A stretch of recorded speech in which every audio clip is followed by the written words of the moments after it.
How to post videos on Reddit.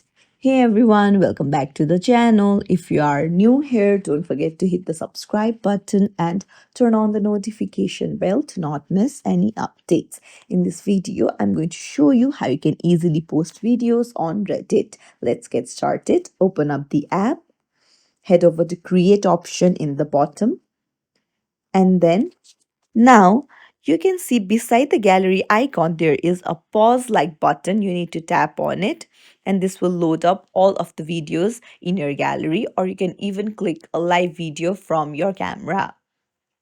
So, after you found the video that you want to post, just tap on it, hit next, and then you can edit the video, you can crop it, just trim the parts that you don't want, or you can even post as GIF if you want to.